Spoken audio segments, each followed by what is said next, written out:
I texted the family group chat that my flight landed at 5 p.m., my hands still cold from burying my wife. The reply was instant. Busy. Just grab a rideshare. I typed my usual lie. No worries. By the time the news showed me frozen in my flooded house that night, the whole state saw those messages glowing on my shattered screen. That was when I finally let the bridge between us burn. My name is Harper Quinn, and at 32 years old, I felt like I had already lived through a century of winters. The wheels of the plane slammed against the tarmac at Lakeside Ridge Regional Airport, a jarring, violent thud that rattled my teeth and finally severed the physical tether between me and Reykjavik. The cabin erupted into the usual chaotic symphony of unbuckling seatbelts, overhead bins snapping open, and the impatient shuffling of people desperate to return to their lives. I sat still. I was the only one in row 24 who wasn't rushing. I wasn't rushing because I had left my life behind in a wooden box, 6 feet under the frozen, unforgiving ground of a country that felt more like the moon than Earth. I looked down at my hands as they rested on the dark blue denim of my jeans. They were trembling. It was not a violent shake, but a subtle, high-frequency vibration, the kind you see in a machine that is being pushed past its operational limit. I clenched my fist to stop it, but the tremors moved up my wrists, into my forearms. That was when I saw it. Under the jagged, bitten-down edge of my right thumbnail, there was a thin, dark crescent, dirt. It was not just dirt. It was Icelandic soil. It was volcanic, heavy, and wet. It was the soil I had scooped up with my bare hands just 9 hours ago to drop onto the lid of my wife's coffin, because the shovel had felt too impersonal, too industrial for the woman who had taught me how to feel the texture of the world. I had scrubbed my hands in the airport bathroom in Keflavik until the skin was raw and pink, and yet, this tiny piece of her resting place refused to leave me. It was stubborn. It was the only physical evidence I had left that the last 48 hours had actually happened, that I hadn't just hallucinated a funeral in the dark. "Ladies and gentlemen, welcome to Lakeside Ridge," the flight attendant's voice crackled over the intercom, overly bright and practiced.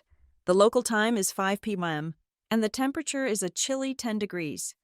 5 p.m. I pulled my phone from my pocket. It was a heavy, cold slab of glass and metal. I turned off airplane mode. The device flooded with notifications, spam emails, news alerts about the historic freeze warning, updates from apps I hadn't opened in weeks. But there was nothing personal, no missed calls, no "did you land safely" texts, no "I'm so sorry, Harper." I navigated to the messaging app and scrolled down to the group chat pinned at the top. Quinn Clan. The last message in the thread was from 3 days ago. It was a photo my mother, Elaine, had sent of a floral arrangement she had bought for the foyer, asking if it looked too aggressive for the dinner party she was hosting for the Historical Society. Before that, it was a link from my sister, Brooke, to an article about her law firm winning a regional award. Before that, a video of my brother, Mason, doing a keg stand at a fraternity party. I had been in an ICU in Iceland, watching the machines breathe for my wife, while they discussed hydrangeas and trophies. I took a breath that shuddered in my chest, inhaled the stale, recycled air of the plane, and began to type. I needed to do this. I needed to give them one last chance to be the family I had spent 3 decades pretending they were. I needed them to prove me wrong. Flight lands at 5 p.m. Can someone pick me up? I added a small suitcase emoji at the end. It was a pathetic addition, a softener. It was a way to signal. See? I am casual. I am not bringing drama. I am just a traveler needing a lift. I am not a widow dragging a ghost home. I hit send. The bubble turned blue. Delivered. I stood up, hefting my carry-on bag. My shoulders screamed in protest. I hadn't slept in 30 hours. I walked off the plane, through the jet bridge that smelled of jet fuel and freezing air, and into the terminal. I walked slowly, eyes glued to the screen, waiting for the 3 dancing dots that would indicate someone was typing. The airport was bustling. It was the week before the holidays, and the terminal was a sea of puffer jackets and excitement. I navigated through the crowd like a ghost, solid but unseen. Ping. I stopped in the middle of the moving walkway. A message from Brooke. Busy. Just grab a rideshare. No punctuation other than the periods. No question mark. No, how are you? No, welcome home. Just a command. Efficient. Brutal. Brooke was a lawyer, and she billed her time in 6-minute increments.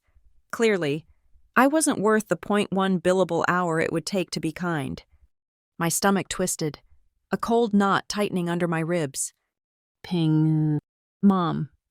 You know my schedule. Why didn't you plan better? I stared at the words, plan better. The absurdity of it almost made me laugh, but if I started laughing, I knew I would vomit. How does one plan better for a brain aneurysm? How does one put a sudden, catastrophic death into a Google Calendar invite? Sorry, Mom. I know you have Pilates at 4, but Rowan is going to die on Tuesday, so I will need a ride on Friday. I watched the screen, waiting for Dad. Maybe Robert Quinn would be the voice of reason. Maybe he would override them. A small icon appeared next to Brooke's message, a thumbs-up reaction. That was it. That was my father's contribution. A digital stamp of approval on my sister's dismissal. He didn't even type a word. He just tapped the screen to agree that his youngest daughter was an inconvenience. My thumbs hovered over the keyboard. The rage flared up, hot and sudden, melting the ice in my veins for a split second. I wanted to scream at them in all caps. I wanted to type the truth that would shatter their phones. I just buried my wife this morning. I am standing in an airport alone with her wedding ring on a chain around my neck and dirt under my nails. I have not eaten in 2 days. I am dying inside. I typed the letter I, then the letter J. Then I stopped. I could hear Brooke's voice in my head. God, Harper is being so dramatic again, always making everything about her feelings. I could hear Mom's sigh. We have had a long week too. Harper, don't be selfish. The conditioning of 32 years washed over me. The role of the easy child, the low-maintenance one, the fixer. If I made a scene, I became the problem. If I demanded care, I was a burden. I held down the backspace key. The cursor ate the letters, erasing the truth one character at a time. I, J, U, S. Gone. I took a deep breath, swallowing the acid in my throat, and typed the lie that had become my motto, the epitaph of my relationship with them. No worries, I'll figure it out. Send. I locked the phone and shoved it into my coat pocket. It felt like I had just signed a contract, renewing my subscription to their neglect for another year. I made my way down to baggage claim. The carousel for Flight 492 was already churning. I stood back, leaning against a concrete pillar, watching the other passengers. 10 feet away from me, a young woman, maybe 25, dropped her bags and sprinted toward an older couple. The mother threw her arms open, catching the girl, burying her face in the girl's hair. The father was beaming, holding a bouquet of grocery store carnations wrapped in plastic. They weren't rich flowers. They weren't an expensive welcome, but he was holding them like they were gold. We missed you so much, baby, I heard the mother say. Let's get you home. I made that stew you like. I looked away. The envy was physical. It felt like a knife twisting in my gut. It wasn't that I wanted stew. I wanted to be thought of. I wanted to be someone's priority. I walked to the carousel as my battered black suitcase tumbled down the chute. I grabbed the handle and yanked it off the belt. It was heavy. Inside were Rowan's clothes, her favorite wool sweater, the books she had been reading. I was dragging the physical weight of her absence behind me. No worries, I whispered to the empty air. I'll figure it out. I adjusted the scarf around my neck, feeling the cold metal of Rowan's ring against my collarbone. It was the only warmth I had. I walked toward the automatic sliding doors, toward the biting cold of the Lakeside Ridge winter. I didn't know it yet, but that text message, no worries, I'll figure it out, was the last time I would ever play their game. I didn't know that in less than 6 hours, while Elaine hosted her dinner party and Brooke celebrated her billable hours, the entire state would see my face. They didn't know that the plan I was about to figure out involved freezing temperatures, A flooded house, and a darkness so absolute it would swallow the person I used to be. They thought they had just dismissed a ride request. They didn't realize they had just lit the fuse on a bomb that would blow the roof off the Quinn clan's perfect little glass house. I stepped out into the snow, and for the first time in my life, I stopped waiting for them to save me. Somewhere over the dark, churning expanse of the Atlantic Ocean, suspended between the grave I had just filled and the empty house I was returning to, time seemed to liquefy. The drone of the jet engines was a numbing white noise that forced my brain to cannibalize itself, replaying the highlight reel of a life that had just ended. I closed my eyes, pressing the back of my head against the scratchy airline seat fabric, and let the darkness pull me back to Port Harbor. It was 5 years ago. That was where the timeline of my real life began. I was at a tech design conference, standing near a high-top table in a convention center that smelled of stale pastries and aggressive ambition. I was nervous. In exactly 1 hour, I was scheduled to give the keynote presentation on user interface empathy, a career-defining moment I had spent 6 months preparing for. I was reviewing my slide deck on my laptop, muttering opening lines under my breath, when a whirlwind in a flannel shirt collided with my table. There was a gasp, a fumble, and then the horrific, sizzling sound of 20 ounces of scalding hot espresso meeting the delicate circuitry of a $2,000 MacBook Pro. I stared in horror as the brown liquid seeped into the keyboard. My presentation, my notes, my entire digital life. Oh, God, I am so sorry. I looked up, ready to scream, and found myself staring into eyes the color of warm amber. The woman was flustered, holding a now empty cardboard cup, her hair escaping a messy bun in every direction. She wore a lanyard that identified her as Rowan Hale, systems engineer, Northlight Dynamics. I am an idiot, she said, grabbing a handful of napkins and uselessly dabbing at the smoking keyboard. I trip over air, I swear. My equilibrium is merely a suggestion. I should have been furious. I should have panicked. But there was something disarming about her panic, something so genuine in the way she looked at me, terrified not of the cost, but that she had ruined my day. It's backed up on the cloud, I said, surprised by how calm my voice sounded. But the hardware is definitely toast. Rowan looked at the laptop, then back at me, and a slow, mischievous grin spread across her face. It was the kind of smile that made you want to tell her all your secrets. Okay, look, she said, tossing the wet napkins into a bin. If I buy you a new one right now, like sprint to the Apple Store down the street and back before your session, do I get naming rights on the device? I blinked. Naming rights? Yeah, like you have to name it the Rowanator or Apology 2.0, something that reminds you of the cute girl who almost ruined your career. I laughed. It was the first time I had laughed in weeks. Deal, I said. That was Rowan. She was chaos and light. She was the person who broke things just to show you she could fix them better than they were before. While Rowan actually did run to the store, a feat of athleticism and guilt, my phone began to buzz in my pocket. It buzzed incessantly, a rhythmic, demanding vibration against my hip. I pulled it out, expecting a message from the conference organizers. It was the Quinn Clan group chat. My sister, Brooke, had sent a photo. It was a selfie of her holding a crystal plaque, standing in the lobby of Alder & Stone, the law firm where she was an associate. She was beaming, her suit perfectly tailored, her makeup flawless. Junior partner track confirmed. The caption read, youngest in the firm's history. Then came the flood. Mom. I knew it. My brilliant girl. This is going straight to the relatives. Mom. Posting this on Facebook now. Everyone needs to know. Mom. So proud. This is what hard work looks like. Dad. Well done. Brooke. Excellent news. Mason. Nice one. B. Drinks on you? I stood there in the middle of the conference hall, surrounded by strangers, scrolling through the wall of praise. My thumb hovered over the keyboard. I waited.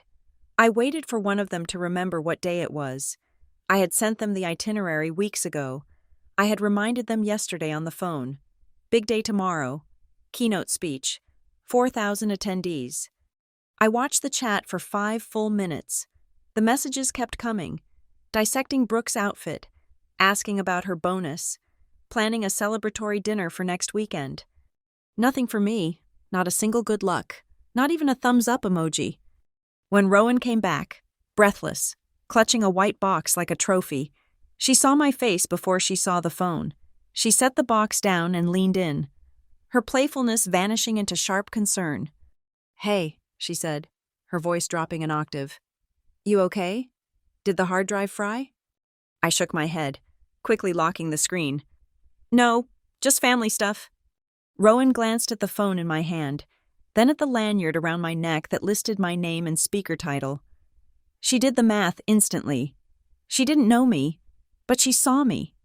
"They are proud of you too, right?" she asked. It wasn't an accusation. It was a genuine question, full of hopeful assumption. I looked at her, and for a second, I wanted to lie. I wanted to paint the picture of the supportive, tight-knit American family, but I was tired. "They are busy," I said, shrugging. "My sister just got a promotion. It's a big deal." Rowan didn't buy it. She didn't push, but she didn't buy it. Instead, she opened the box, pulled out the shiny new laptop, and handed it to me. "Well," she said firmly, "I'm going to sit in the front row, and I'm going to clap so loud it will be embarrassing. That is part of the naming rights deal, too." And she did. She sat front and center. When I finished speaking, she was the first one on her feet. Over the next 3 years, Rowan taught me what the word family was actually supposed to mean. It was a foreign language I had to learn by immersion. Family, according to the Quinn Manual, was transactional. You were loved in direct proportion to how much bragging rights you provided. Brooke provided prestige. Mason provided athletic glory. I provided technical support. I was the one they called when the Wi-Fi was down, when the printer wouldn't connect, or when they needed a website built for free for a cousin's failed business idea. I was the fixer. I was the utility player. Rowan was different. Rowan was the person who woke me up with coffee because she knew I wasn't a morning person. She was the one who texted me at noon just to send a funny meme, not because she needed something. She was the one who, when I was working late on a freelance UI project, would silently slide a plate of grilled cheese onto my desk and kiss the top of my head. "You are working too hard," she would say, not, "When will this be done?" Not, "Why didn't you plan better?" The contrast became sharp enough to cut. I remembered a Christmas, 2 years into our relationship. We were at my parents' house in Lakeside Ridge. The living room was a shrine to Brooke and Mason. There were framed newspaper clippings of Brooke's court cases on the mantel. There were Mason's football trophies from college lining the bookshelves.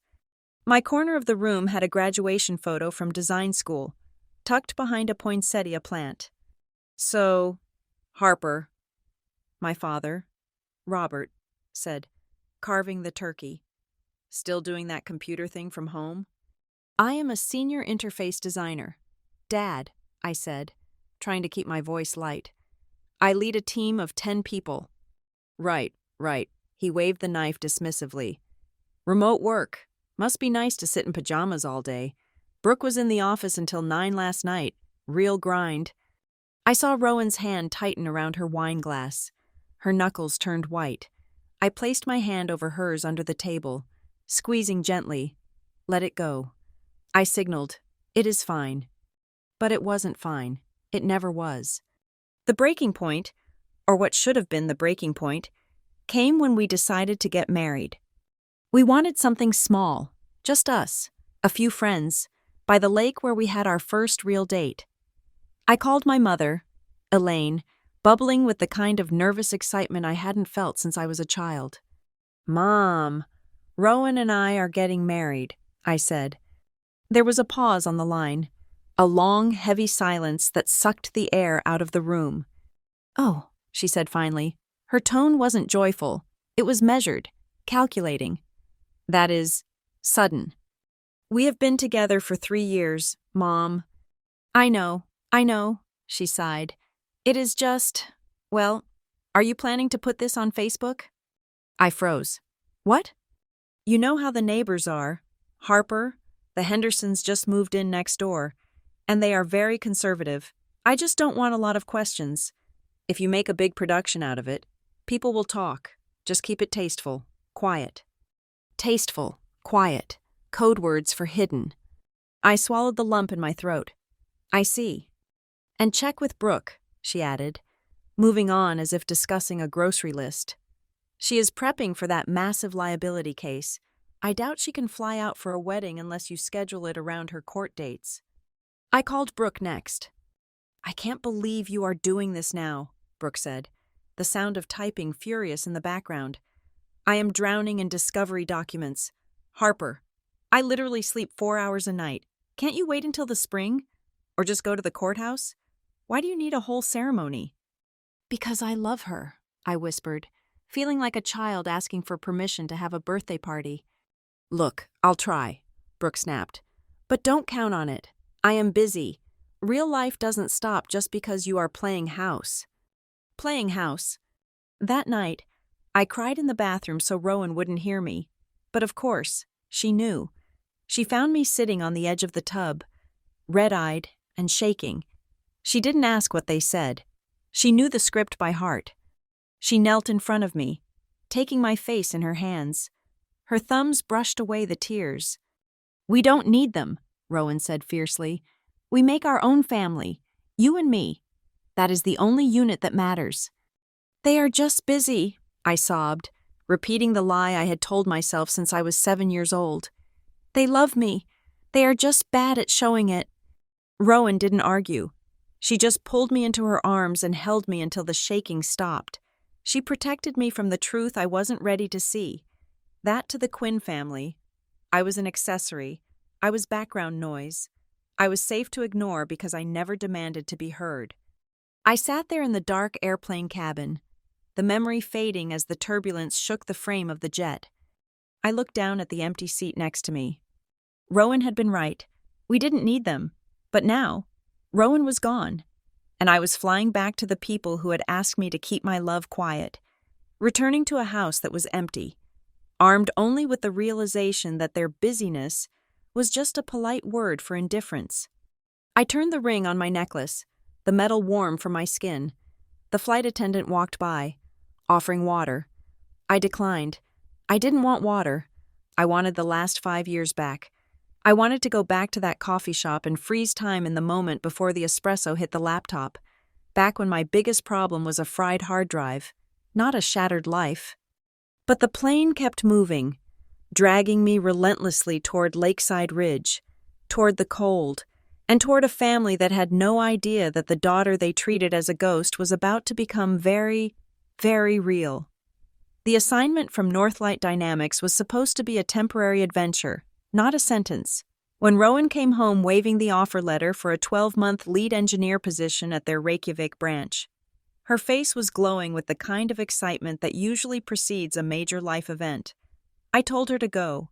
I told her I would manage the time difference, that I would fly out once a month, that we would treat it like an extended honeymoon in the land of fire and ice. When I told the Quinn clan, the reaction was exactly what I should have expected. Iceland? My mother, Elaine, had said, wrinkling her nose as if I had suggested a vacation to a landfill. That seems terribly inconvenient for everyone. Harper, the time zones will make it impossible for you to join the Sunday calls. And think of the flight costs if we ever wanted to visit. They never wanted to visit. They were worried about the hypothetical inconvenience of a trip they would never take. Not one of them asked if Rowan would be warm enough, or safe, or how she felt about the opportunity. They just calculated the deficit to their own comfort and moved on. 3 months later, the call came at 2 a.m. It was a number I did not recognize, starting with a country code that made my stomach drop before I even answered. The voice on the other end was a man. His English clipped and professional, but underlined with panic. He was a project manager at Northlight. He told me Rowan had collapsed in the break room. He said the words suspected rupture and unresponsive. He told me the ambulance was taking her to Frostbridge Medical Center. I did not pack. I threw things into a bag, passport, wallet, a sweater that smelled like her. I drove to the airport doing 90 miles per hour on the freeway. My vision blurred by tears I refused to let fall because if I started crying, I would crash, and I had to get to her. While waiting to board the first flight out, a connection through Boston with a layover that felt like torture, I typed the message into the family group chat. My fingers were shaking so hard I had to retype the words 3 times. Rowan is in the ICU in Reykjavik. It is a brain bleed. It is very bad. I am flying there now. I stared at the screen, desperate for someone to call me. I wanted my dad to tell me to breathe. I wanted my mom to say she was praying. I wanted Brooke to tell me she would handle the logistics. Brooke wrote, "Oh no, that is scary. Keep us posted." Mom wrote, "Be strong. Honey, let us know when you land." Mason sent a praying hands emoji. "Keep us posted." It was the language of project management, not family. No one asked if I was alone. No one asked if I had enough money for a last-minute international flight, which cost nearly $3,000. No one offered to drive me to the airport or stay on the phone with me while I waited at the gate, shivering from shock. I was just a reporter sent to the front lines to gather news for their morning gossip. Reykjavik was a world of gray. The sky was gray, the ocean was gray, and the walls of Frostbridge Medical Center were a sterile, blinding white that hurt my eyes. The ICU was quiet. It wasn't the chaotic, dramatic scene you see in movies. It was just the hum of machines, the rhythmic whoosh-click of the ventilator, the steady beep of the cardiac monitor. Rowan looked small in the bed. She was surrounded by tubes and wires, her skin the color of ash, her beautiful wild hair was matted against the pillow. I took her hand. It was cold. Not cool, but cold. The kind of cold that tells you the spirit has already left the building and only the biology remains. The doctor was a tall woman with kind eyes who spoke English with a soft, melodic accent. She did not sugarcoat it. She showed me the scans. She explained that the hemorrhage was catastrophic. She used words like brainstem and irreversible. "She is not in pain," the doctor said gently, "but she is not there anymore. Harper, I am so sorry." Signing the papers to withdraw life support felt like signing my own death warrant. The pen slipped in my sweat-slicked fingers. I had to grip it with both hands to form my signature. I felt like I was drowning in ice water, sinking deeper with every stroke of the ink. She died on a Tuesday morning, while the sun was struggling to rise over the mountains. I was alone in the room, just me and the hum of the silence after the machines were turned off. The funeral took place 3 days later in a small, wooden chapel on a hill overlooking the city. It was intimate, attended only by her colleagues from Northlight, strangers who had known her for 3 months, but cried harder than my family had ever cried for anyone. I set up my iPad on a wooden pew in the front row. I wanted my family to be there. I needed them to witness this. The connection was grainy. I saw them sitting in my parents' living room. Mom was adjusting her blouse. Dad was reading something on the coffee table. Brooke was checking her phone. The organist began to play a slow, mournful hymn. "Is that necessary?" I heard my mother's voice tinny through the iPad speakers. "It is so loud. It is hurting my ears. Can you ask them to turn it down?" I gritted my teeth, kneeling by the casket. "It is a funeral, Mom," I whispered. "I know, but it is very jarring," she replied. Halfway through the service, while the priest was speaking about the fragility of life, I saw Brooke stand up and move out of the frame. "Where is she going?" I asked, breaking the silence of the chapel. Mom leaned toward the camera. "Oh, Brooke has a partner meeting in 20 minutes. She said she had to jump to prep. She sends her love." She had to jump, like it was a conference call she could reschedule. Like burying my wife was a calendar invite she could decline. My father sat there, staring past the camera, refusing to make eye contact with the lens. He looked bored. He looked like he was waiting for a commercial break. When it was my turn to speak, to say goodbye to the love of my life, I looked at the screen. I looked at the pixelated faces of the people who shared my DNA. "I love you, Rowan," I choked out, ignoring them, focusing on the wood grain of the coffin. "I will miss you every single day." There was silence on the iPad. No one sobbed. No one said, "We are so sorry." Harper. "Well," Mom said after a beat, "you take care of yourself, okay? Travel safe coming back." And then the screen went black. They hung up. The final insult came an hour later, when I called them about the logistics of bringing Rowan home. "The repatriation fees are enormous," I told them, my voice hollow. "It is nearly $15,000 to fly her body back to the States, plus the permits and the transport."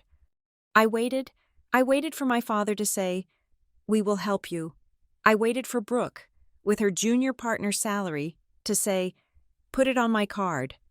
"Harper," my mother said, her voice dropping to a harsh whisper, "do not be foolish. You know you don't have that kind of money lying around, and neither do we. Not for something unnecessary." "Unnecessary?" I repeated. "She is my wife." "She is gone. Honey," Mom said, "it doesn't matter where the shell is. Just do what is reasonable. Find a nice spot there. It is cheaper. And honestly, it is very dramatic to spend that much money on a flight for someone who isn't even awake." Reasonable? Cheaper? I hung up the phone. I walked out of the chapel and into the biting wind. I did not bring her home. I couldn't afford to. And I couldn't bear the thought of bringing her back to a place where her existence was measured in inconvenience and expense. We buried her on a hillside that faced the North Atlantic. The ground was hard, forcing the gravediggers to use pickaxes. It was a raw, brutal sound. Before they lowered the casket, I reached into my pocket.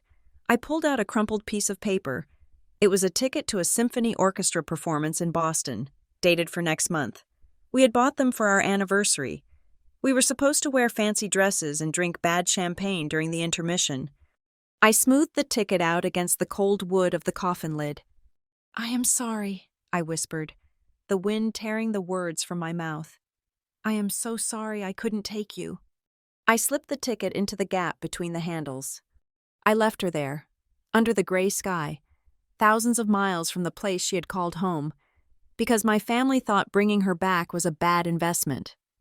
I turned my back on the grave and walked toward the waiting car. My hands numb, my heart turning into a stone that I would carry onto the plane, back to Lakeside Ridge, back to the people who had checked their watches while I said goodbye.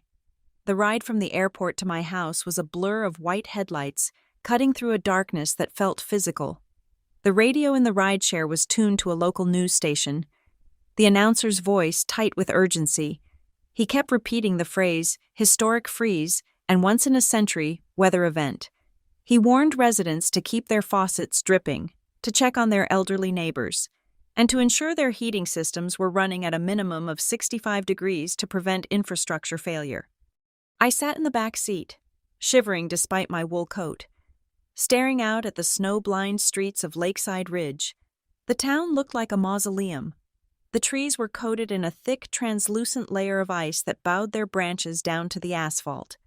I had texted my mother, Elaine, 2 days before I left Iceland. I had been specific. I had sent a separate message, distinct from the funeral updates, so it wouldn't get lost. "Mom, I am landing late. Can you please go over to the house and turn the heat nest on? And maybe just run the taps for a second to check the water? The house has been empty for months." Her reply had been immediate and reassuring. "Sure, honey, I will handle it. Don't worry about a thing. I will handle it." The car pulled up to my driveway. The house looked dark. Not just sleeping dark, but abandoned dark. There was no porch light on. The mailbox was overflowing with wet, frozen flyers. I dragged my suitcase up the walkway, my boots crunching on the untreated ice. I reached for the front door handle. It was cold enough to burn my skin through my glove. I jammed the key into the lock, but it wouldn't turn. The mechanism was frozen stiff. I had to breathe on it, cupping my hands around the metal, using the pathetic warmth of my own breath to thaw the tumbler just enough to force the key to turn. With a sharp crack, the lock gave way. I pushed the door open. I expected the stale, warm scent of home. I expected the hum of the refrigerator, the ambient glow of the router lights, the feeling of safety. Instead, a wall of air hit me that was somehow colder than the wind outside. It was a stillness that felt heavy. The air inside smelled of dust and deep, penetrating dampness. I fumbled for the light switch in the entryway. Click. Nothing. The bulb was either dead, or the cold had done something to the wiring. I pulled out my phone and used the flashlight to navigate to the hallway thermostat. The little round heat nest screen was black. I tapped it. Nothing. I pressed it. Finally, a low battery icon flashed red, followed by a temperature reading that made my breath hitch. Inside temperature, 28 degrees. She hadn't turned it on. She hadn't even been here. I stood in the hallway, my suitcase handle still gripped in my hand, and looked around. The house wasn't a sanctuary. It was a freezer box. I walked into the kitchen, my footsteps echoing loudly on the hardwood floors. Brooke had promised food. "I will pick up some groceries so you don't have to go out," she had said on the phone when I told her about the flight. Some soup, maybe some lasagna. Easy stuff. I opened the refrigerator door. The light inside didn't turn on. The shelves were bare. There was a bottle of ketchup that had expired 3 months ago, a jar of pickles, and a plastic container of leftovers from before I left for Iceland. Now a solid, unrecognizable brick of ice. There was no lasagna. There was no soup. There was not even a bottle of water. My stomach cramped. I hadn't eaten since the airport in Reykjavik. I closed the fridge door, leaning my forehead against the cold stainless steel. I will handle it. I pulled my phone out. The screen seemed painfully bright in the dark kitchen. I opened the Quinn clan chat. "Just got home," I typed. "House is freezing. Heater was off." I waited. 1 minute, 2 minutes, 10 minutes. It was 7 o'clock in the evening on a Friday. I knew where they were. Mom was likely watching her favorite game show. Dad was reading his thriller novel. Brooke was probably at a happy hour. They were looking at their phones. No one replied, not even a read receipt. I put the phone down on the counter. "Okay," I said aloud. My voice sounded small and terrified. "Okay." I didn't have the energy to fix it. I didn't have the energy to find a hotel. I went into the living room and didn't bother trying to find blankets upstairs. I curled up on the sofa, still wearing my heavy winter coat, my scarf, and my boots. I pulled a decorative throw blanket over my head, creating a small cocoon to trap my body heat. I slept fitfully. Every sound the house made, the creaking of the timber, the wind rattling the window panes, sounded like an intrusion. I dreamt of the ice in Iceland, of the way the dirt fell on the wood, but in the dream, the dirt was snow, and it was falling on me, burying me in my own living room. I woke up to the sound of rain. It was a confused, groggy awakening. My brain tried to make sense of the noise. It is too cold to rain. I thought, it should be snow. But it sounded like a downpour, a steady, rhythmic splashing, splosh, splosh, splosh, then a rushing sound, like a river. I sat up, my neck stiff, my breath visible in the air. The sound was coming from the kitchen. I scrambled off the sofa and ran to the doorway. I stopped dead. Water was pouring from the ceiling. It wasn't a drip. It was a cascade. It was gushing through the recessed lighting fixtures like they were shower heads. It was running down the cabinets, pooling on the countertops, and splashing onto the hardwood floor in a spreading lake that was already inching toward the hallway. "No," I whispered. "No, no, no." The pipes in the attic, they had frozen overnight, and now they had burst. I splashed into the kitchen, the water instantly soaking through my boots. It was ice cold. I grabbed a bucket from under the sink, a pot from the stove, anything to catch the water, but it was useless. It was like trying to catch a waterfall with a teacup. The ceiling drywall above the island was sagging, heavy and wet, bulging like a pregnant belly ready to burst. I needed a plumber. I needed help.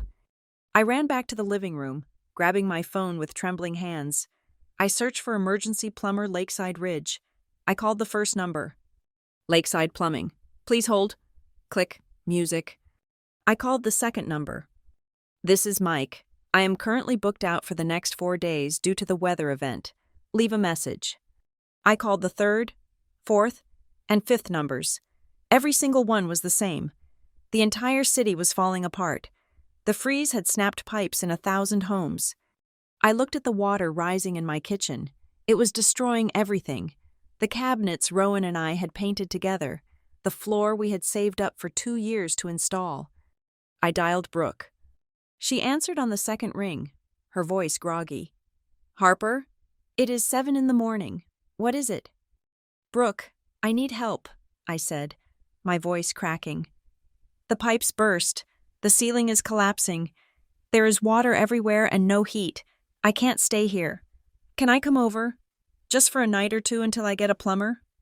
There was a pause. I heard the rustle of sheets. "Oh, Harper, that sounds awful," she said, but her voice lacked urgency. It was the tone you use when someone tells you they have a flat tire. "But look, my place is a disaster zone right now. The contractors left samples everywhere. The guest room is full of boxes. It is really not set up for guests." "I am not a guest," I said, watching a piece of wet drywall crash onto the kitchen island. "I am your sister. I just need a couch. It is freezing here. Brooke, literally freezing." "I have a huge client dinner here tonight," she pressed on, ignoring me. "Caterers are coming at 5. I can't have you, in the middle of that. You look exhausted. And it would just be a lot of stress for everyone. Why don't you call Mom?" She hung up before I could beg. I stared at the phone, tears hot and stinging in my eyes. "I can't have you in the middle of that. I was an aesthetic problem. I was a stain on her perfect evening." I dialed Mom. "Hello?" Elaine sounded chirpy. She was an early riser. "Mom! The house is flooded," I said, cutting straight to the chase. "The heat was never turned on. The pipes burst. I have nowhere to go." "Oh, dear," she said. "I thought I asked your father to check that thermostat. He must have forgotten." "He must have forgotten." She had said, "I will handle it." "Mom, can I come home?" I asked. "Please, I am cold." "Well," she drew the word out, a long, hesitant syllable. "Ideally, yes, but tonight is the Bridge Club Championship. Harper, I am hosting.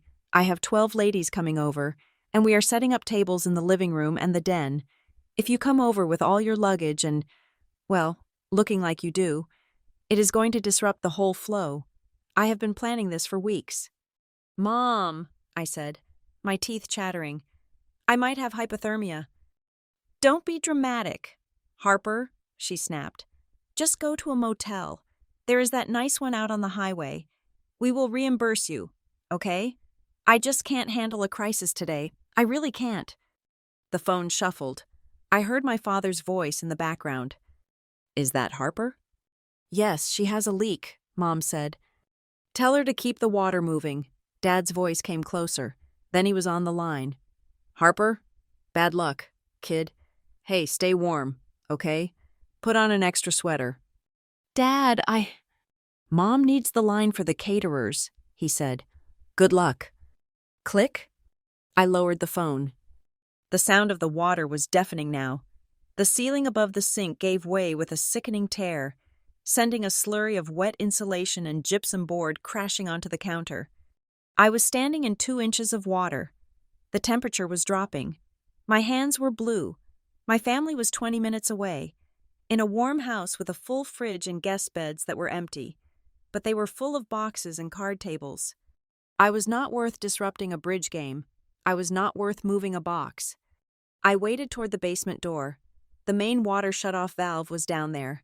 I knew that much. I had to turn it off before the whole house washed away. My head was spinning. I felt lightheaded. A strange, floaty sensation that I knew was dangerous. I hadn't eaten. I hadn't slept. I was freezing. I opened the basement door. It was a black hole. I could hear water splashing down there too. "I will figure it out," I whispered to the empty, ruining house. It was a reflex, a lie I told the ghosts. I took the first step down into the dark. Behind me, the smoke detector in the hallway gave a short, erratic chirp, signaling a battery failure or a sensor error due to the cold. It sounded like a countdown. I descended into the dark, leaving the light of the gray morning behind, moving toward the only thing I had left to do, save the house, because no one was coming to save me. The basement stairs were a descent into the throat of the house. Swallowing the little gray light that remained in the hallway, I held the phone tight against my ear, the voice of the on-call electrician crackling through the poor signal. He had sounded bored, chewing on something while he spoke, unaware that he was guiding me through a minefield. "Look, lady," he had said, "if the water is getting near the outlets, you have got to cut the main breaker. If that water hits a live wire, the whole house goes up, or you do." I reached the bottom step. The water was higher than I expected. It rushed over the tops of my boots, shocking my skin with a cold so intense it felt like burning. It was up to my ankles, swirling black and oily in the shadows. The sound of the burst pipe upstairs was a distant roar now, muffled by the floorboards. But down here, there was a different sound, the ominous, rhythmic dripping of condensation and leaks finding their way into the foundation. "I am at the panel," I whispered, though I wasn't sure if he was still on the line. The signal bar on my phone dropped to 0. Call ended. I was alone. I waded toward the gray metal box mounted on the far wall. My flashlight beam cut through the damp air, illuminating floating debris, an old cardboard box of holiday decorations that had dissolved, spilling red and green plastic ornaments into the muck. They bobbed around my legs like toxic apples. I reached out. My hand was shaking uncontrollably, partly from the hypothermia that was surely setting in, and partly from sheer terror. The floor was slick with slime and silt. Just as my fingers brushed the cold metal latch of the breaker box, my right boot found no purchase on the slime. My leg shot out from under me. I fell forward. It wasn't a slow stumble. It was a hard, gravity-driven crash. Instinctively, I threw my hands out to catch myself. My left hand splashed into the freezing water, but my right hand, my wet, shaking right hand, slammed directly against the exposed side of the breaker panel where the casing had rusted loose years ago. There was no sound. There was no pain, not at first. There was only light. A violent, white-hot star exploded behind my eyes. It felt like a giant hand had reached inside my chest and squeezed my heart into a pulp. My teeth clamped shut so hard I felt a molar crack. The current traveled up my arm, a jagged bolt of lightning that hijacked my nervous system, contracting every muscle in my body simultaneously. I was thrown backward, not by the force of the electricity, but by the violence of my own muscles rebelling against me. I hit the concrete floor hard. The back of my head struck the edge of the bottom step with a sickening thud. Then, the world went black. Time became a liquid concept. I didn't know if I had been out for 5 minutes or an hour. I woke up because the water was touching my ear. I gasped, inhaling a spray of dirty, freezing water, and choked. Pain radiated from the back of my skull, a throbbing, drum-like rhythm that synced with the sluggish beat of my heart. I tried to sit up, but the room spun aggressively. My right arm felt dead, heavy and numb, like a piece of meat that didn't belong to me. I had to get up. The water was rising. If I stayed here, I would drown in my own basement. I rolled onto my stomach, groaning as the movement sent spikes of nausea through my gut. I clawed at the stairs, dragging my body up the first step, then the second. It was a pathetic, animalistic crawl. My clothes were waterlogged, weighing 50 pounds. I made it to the kitchen floor. The air up here was different. It was still freezing, but there was a smell, or rather, a lack of smell, masked by a strange, metallic taste on my tongue. The carbon monoxide detector in the hallway was making a sound. It wasn't the piercing shriek of a fire alarm. It was a weak, intermittent beep. Beep, beep. The batteries were dying, freezing out just like everything else in this house. The old gas furnace, the ventilation system must have been blocked by ice, or the pilot light had gone rogue when the power fluctuated. The house was filling with gas. I knew I should open a window. I knew I should get out. But my limbs felt like they were made of lead. The floor was so cold, but my mind was starting to feel strangely warm, fuzzy. I slumped against the kitchen island, water lapping at my legs. My vision was tunneling, the edges of the room closing in like a camera shutter. My phone was lying on the floor a few feet away. Screen cracked but still glowing. It had slid out of my pocket when I crawled up. I reached for it. My fingers wouldn't cooperate. They felt like sausages, clumsy and unresponsive. I managed to tap the screen. The Quinn clan group chat was still open. The last message stared back at me. "No worries, I will figure it out." I stared at the words.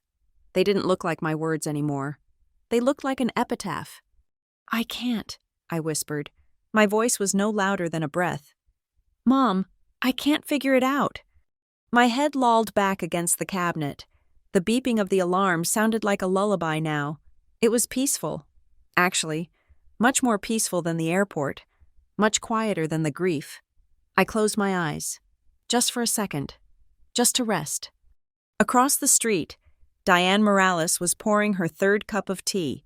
She was 62 years old, a retired ER nurse who had spent 30 years triaging trauma in downtown Chicago before moving to Lakeside Ridge for the quiet. She knew what quiet looked like. She also knew what wrong looked like. She peered out her front window, watching the storm batter the neighborhood. Her eyes drifted to the house across the street. The Quinn place. The daughter, Harper, had just come back. Diane had seen the rideshare drop her off yesterday. She had waved, but Harper hadn't seen her. The girl looked like a ghost then, dragging that suitcase. Now, something was bothering Diane. There was a dark stain spreading out from under the Quinn's front door. It wasn't just wet. It was freezing as it hit the porch, creating a thick, jagged tongue of ice that was sliding down the steps onto the walkway. "That is a lot of water," Diane muttered to herself. She put her mug down. She watched for movement in the windows. Nothing. The house was pitch black. No candlelight, no flashlight beams, despite the power being out on the whole block. Then she heard it. It was faint, carried by a gust of wind that rattled her own window panes, a low, persistent chirping. Diane had heard that sound 1,000 times in hospital corridors and waiting rooms. It was a distress signal. She didn't grab a coat. She grabbed her heavy flashlight and her master keyring. She watched the house for the parents when they wintered in Florida sometimes, and ran out the door. The wind nearly knocked her over. She skidded across the icy asphalt, hammering on the Quinn's front door. "Harper," she yelled. "Harper, open the door." Silence. Diane knelt down by the threshold. She put her nose near the crack of the door. She couldn't smell gas. Natural gas had that rotten egg additive. But she could smell the damp, and she could hear the water running inside like a river. And she heard the alarm. "Beep! Beep!" "Carbon monoxide," she hissed. She didn't wait. She pulled out her cell phone and dialed 911. "This is Diane Morales at 420 Oak Street. I have a possible CO leak and a structural flood across the street. There is a resident inside who is unresponsive. Send fire and rescue. Code 3. The sirens were a distant wail in my dream. I was back in Iceland. Rowan was there. She was holding a cup of hot chocolate, but she was standing on the other side of a glass wall. I was banging on the glass, trying to get to her, but my hands were too heavy. Then the glass shattered. The front door of my house exploded inward with a deafening crash. Beams of intense, cutting light sliced through the darkness of the kitchen. Heavy boots stomped through the water, men in turnout gear, their masks making them look like aliens, swarmed the room. "Fire department, call out!" I tried to speak, but my tongue was a stone in my mouth. "Over here! Victim found in the kitchen." I felt hands on me, gloved, rough hands, but gentle in their efficiency. Someone was checking my pulse. Someone was lifting my eyelids. Pulse is thready. Skin is cold to the touch. She is hypothermic. A device beeped loudly near my face. "High levels of CO. We need to get her out. Now!" I was lifted. The movement made the world spin again, and I vomited water and bile onto the turnout gear of the firefighter holding me. He didn't flinch. He just held me tighter. "I have got you," a voice said. It was a deep rumble of a voice. "You are safe now."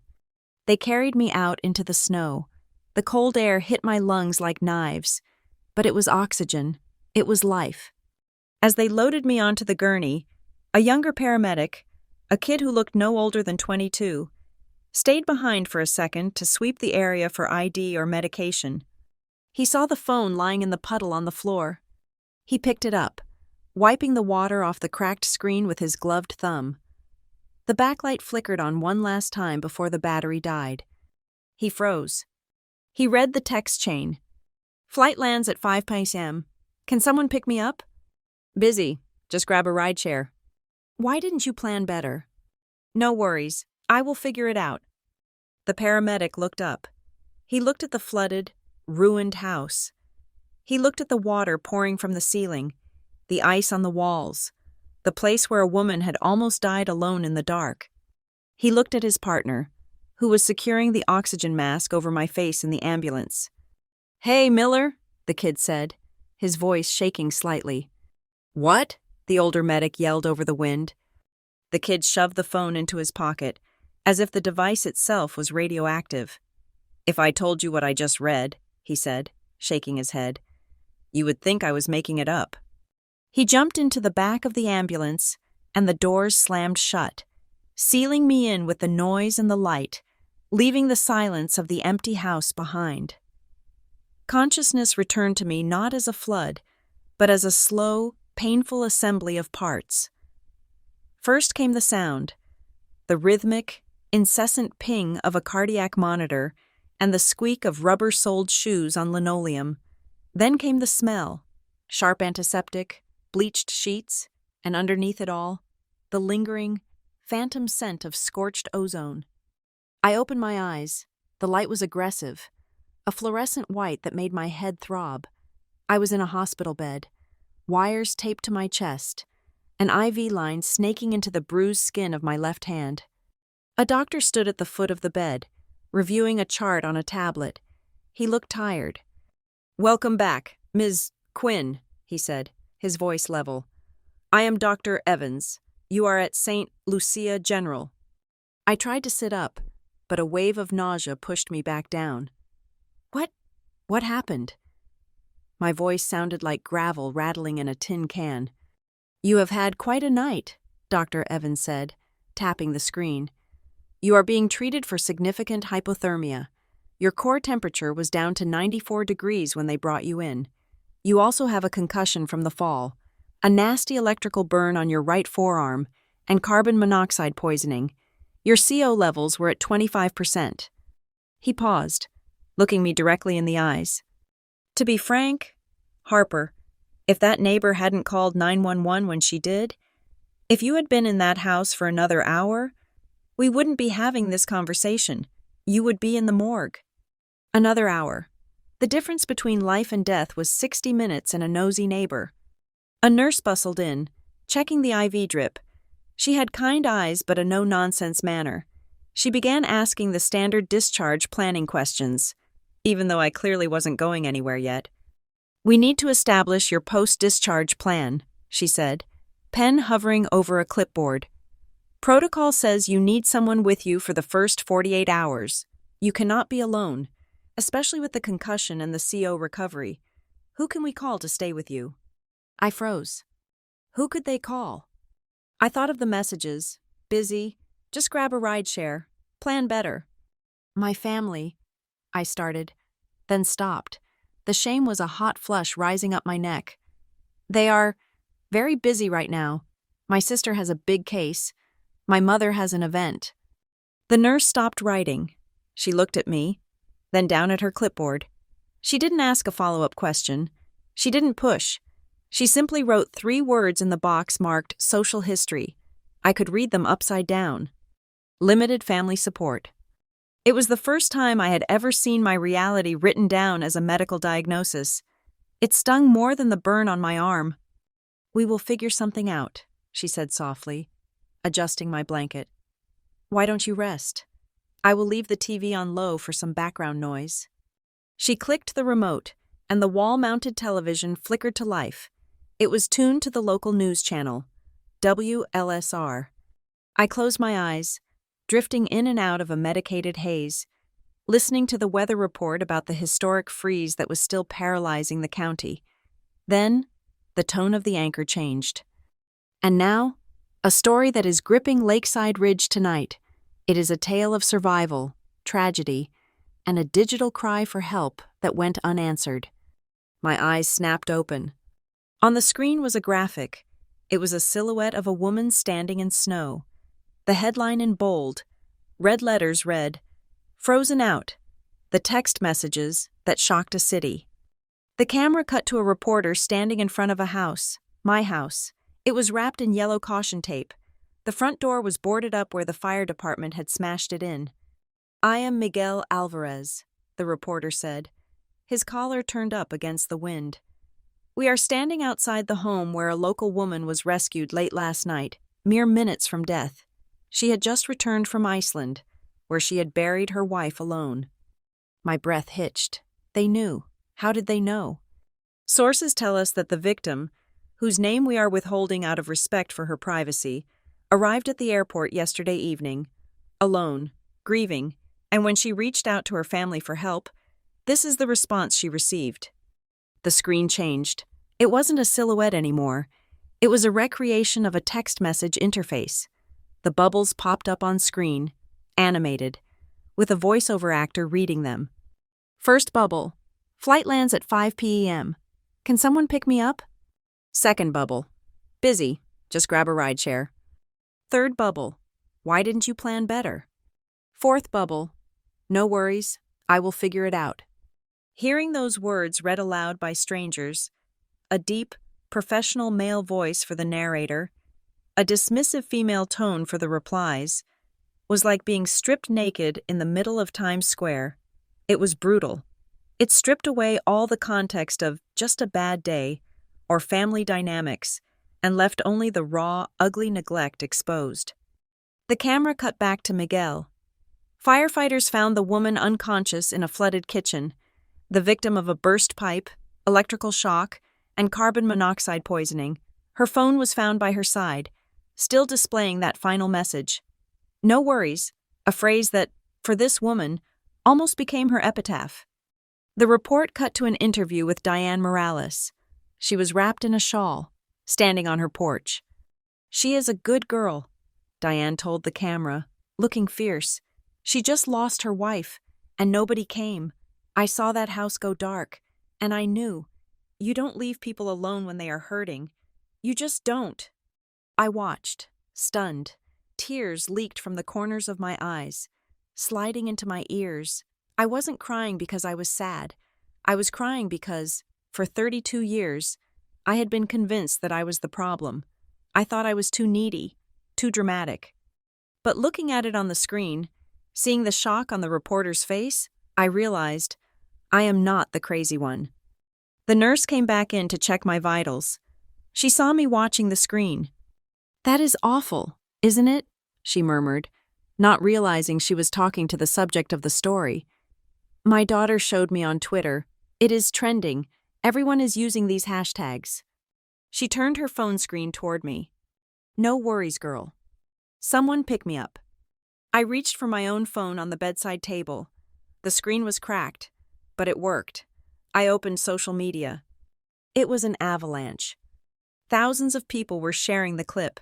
The comments were a mixture of rage and solidarity. User at Midwest Mom: "I am crying. Why didn't you plan better? Who says that to a grieving widow? Monsters. That is who?" User at TechBro99: "If this family needs a ride, I hope the Uber driver cancels." User at Survivor: "Jane, I was the no worries girl for 10 years. This hits home. We say it so we don't bother anyone, even when we are dying." Then, the local comments started appearing. People from Lakeside Ridge. User at Lakeside Teacher: "Wait, the house on Oak Street? Isn't that the Quinn daughter? The one whose sister is that lawyer?" User at Bridge Club: Betty: "Oh my God, I was at Elaine Quinn's house last night for cards. She said her daughter was being difficult and stayed at a hotel. She didn't say she was in the ICU." My phone buzzed. Then again. Then it turned into a continuous, angry vibration against the hard plastic of the table. Calls from my cousins. Texts from old high school friends. A message from the pastor of our childhood church. "Harper, Is this you? Harper, are you okay? Harper, your mother told us you were fine. And then, the calls from the Quinn clan. Mom, 5 missed calls. Brooke, 8 missed calls. Dad, 3 missed calls. I didn't answer. I just watched the names flash on the screen. Feeling a strange, cold detachment. The power dynamic had shifted. Yesterday, I was begging for their attention. Today, they were desperate for mine. It was nearly 11 p.m. when the door to my hospital room flew open. There was no knock, no polite inquiry at the nurse's station, just the heavy swish of the door and the sudden invasion of noise. Elaine Quinn led the charge, wearing her cashmere coat, her hair perfectly coiffed but her face flushed a blotchy, panicked red. Robert trailed behind her, looking at the floor. Brooke brought up the rear, her phone clutched in her hand like a weapon. They stopped at the foot of the bed. For a second, there was silence. I looked at them. I looked for the fear in their eyes. I looked for the relief that I was alive.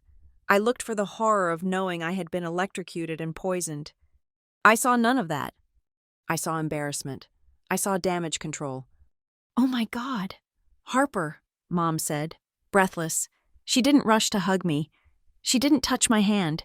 She stood firmly at the end of the bed, creating a barrier. "Mom," I rasped.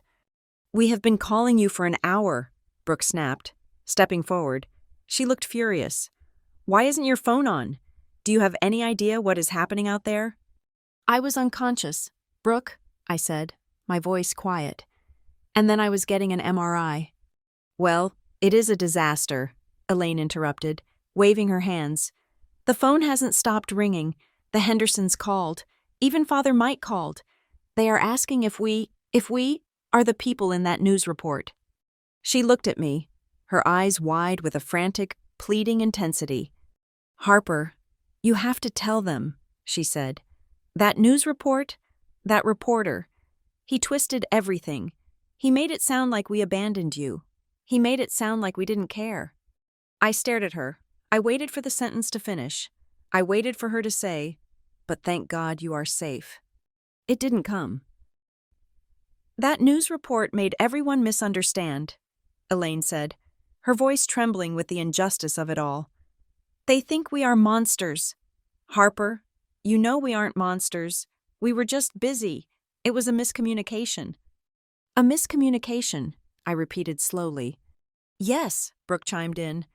"I mean, just grab a rideshare is standard advice. It wasn't malicious. And now I have partners at the firm emailing me asking if this is about us. Do you know what this could do to my reputation?" My father finally looked up. "Harper, maybe you can post something?" he suggested, his voice gruff. "Just a little update. Say you are fine. Say the family is with you. Clear the air." I looked at the burn on my arm, wrapped in white gauze. I felt the pounding in my head where I had hit the concrete. I remembered the cold water rising around my legs and the darkness closing in. And then I looked at my family. They weren't here because I had almost died. They were here because the mirror they used to admire themselves had cracked. They were here because for the first time, the audience wasn't clapping. Something inside me, something that had been holding on for 32 years, finally let go. It wasn't a snap. It was a release. The tension of trying to be good enough, trying to be low maintenance enough to be loved. It just evaporated. "You want me to clear the air?" I asked. "Yes, honey," Mom said, stepping closer, finally smiling that tight, public smile. "Just tell them the truth, that we love you and we are here." I looked at the TV, where the ticker tape was still running headlines about the frozen out story. "The truth," I whispered. "Yes, I think that is exactly what I'm going to do." But as I looked at their hopeful, terrified faces, I knew my version of the truth and theirs were about to go to war. "Doctor," Evans stepped back into the room, holding a clipboard against his chest like a shield. He was followed by a woman in a soft gray cardigan, holding a tablet, a hospital social worker, I assumed. The air in the room was already thick enough to choke on. My mother, Elaine, was standing near the window, aggressively texting on her phone. Brooke was pacing the small strip of linoleum at the foot of my bed. My father, Robert, was sitting in the visitor's chair, staring at the blank television screen as if it were broadcasting the secrets of the universe. "Okay," Dr. Evans said, his voice cutting through the tension. "We have reviewed your latest scans. Harper, the swelling from the concussion is stable, and your oxygen levels are back to normal. However, due to the severity of the carbon monoxide poisoning and the head trauma, we cannot discharge you to independent living just yet." He looked around the room, making eye contact with everyone. "She needs constant supervision for the next 48 to 72 hours. We need to monitor for delayed neurological symptoms. She needs a warm, stress-free environment, and she cannot be left alone, not even for an hour." Before the doctor could even finish his sentence, Elaine snapped her phone case shut. She stepped forward, her face arranging itself into a mask of maternal devotion so practiced it was almost frightening. "Well, that goes without saying," she said, her voice dripping with performative warmth. "Of course she will come home with us. Her room is ready. We are her family. We will take care of everything." Brooke nodded vigorously, shifting into lawyer mode. "Absolutely. I have already cleared my schedule for tomorrow morning to help get her settled. We have rearranged everything. It is the only logical solution." "We will drive her straight there," Dad added, standing up. I warmed up the car. They moved as a unit, a wall of Quinn solidarity. They were ready to sweep me up, put me in the back seat, drive me to their pristine house, and hide me away until the news cycle moved on to the next tragedy. They would post a photo of me drinking soup in their kitchen with the caption, "Safe at home," and the world would go back to believing they were good people. Dr. Evans didn't move. He didn't hand the discharge papers to my mother. Instead, he turned his body, physically blocking Elaine from the bedside. He looked directly at me. "Harper," he asked, his voice quiet and serious, "is that what you want?" The room went dead silent. The hum of the ventilation system seemed to roar. I looked at Dr. Evans. In 32 years, I could not recall a single time an authority figure had asked me what I wanted when my mother was in the room. Usually, they just looked at Elaine, dazzled by her confidence, and assumed she spoke for the collective. I looked past the doctor at my family. I saw my mother, her eyes wide, silently commanding me to play my part, be the good daughter, be the easy one, don't make a scene. I saw Brooke, checking her watch, probably calculating how long this detour would take before she could get back to billing hours. I saw my father, who had given a thumbs up to a text message dismissing my arrival. The memories didn't come as thoughts. They came as physical sensations. I felt the cold wind on the hill in Reykjavik, where I stood alone. I felt the silence of the church at my wedding where the front pew should have been full. I felt the crushing weight of the phone in my hand at the airport, waiting for a reply that was just a variation of "you are on your own." I felt the urge to apologize. It was a reflex, a muscle I had exercised every day of my life. "Sorry, Mom. Sorry to be a bother. No worries." I swallowed. The taste of ozone and fear was gone. It was replaced by something metallic and hard. "No," I said.